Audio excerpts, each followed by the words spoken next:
Hi there, I'm so glad you're joining me today. My name is Melissa Lemon, and this month I'm talking about authenticity.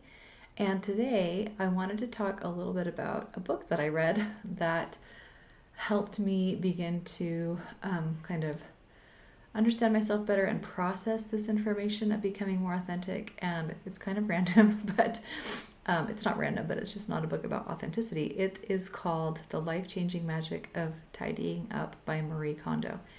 And it's about decluttering our lives. But one of the things that she talks about in that book that was really powerful for me was if there's something in your home or in your life that you don't actually love, it's okay to toss it out. And speaking about like home decor and things like that. And I remember she specifically talked about things in the garden and in your yard, and it really empowered me. I literally went outside and ripped out these bushes by my front door that I hated and planted grasses because I liked those better. So that's a great book. I do recommend that book. It's a really good book. But decluttering our lives of the things that aren't raising our vibrations, because when we see them, they just make us happy. That is a really powerful thing that we can do. And beginning to recognize those things, our surroundings, the aesthetics around us, even down to our clothes. Like, do I love this? If I don't love it, why am I giving it space in my closet or in my home or in my yard? So those are some really good, powerful questions that we can ask ourselves, and begin to shift our mind into this place of authenticity just by beginning to recognize what does bring us joy, what does make us happy, what does make us light up when we see it because of the way that it looks or the way that it makes us feel. And that can be a really powerful tool in becoming more authentic. And so I would encourage you to start doing that, to start recognizing as you're driving around, like what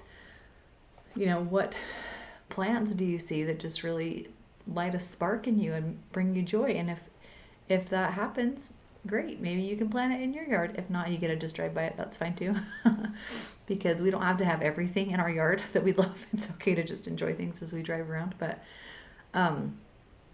I think that's a really important thing is recognizing it's okay to give ourselves a space that's beautiful and that we love. And again, in the authenticity at home, I talk a little bit about compromise in that sometimes. But that is a powerful way that we can raise our vibrations and that we can just practice being authentic, practice in knowing our own likes and dislikes, and in giving ourselves the things that we like, because we can, and because we're worth it, and because we deserve it. We deserve to have a life that we love and that we enjoy, and to be surrounded by things that we love and we enjoy. Not to say, there's still boundaries with that. I'm not going to go out and spend $10,000 on all the plants that I want at one time, because that is not wise for me right now. It might be wise for some people, but it's not for me right now. And so just being wise about that and responsible about that is important, but just knowing that we really do deserve to be surrounded by the things that we love and the things that bring us joy. So that's all I have for you today. Thank you so much for watching, and we'll see you again tomorrow. Bye.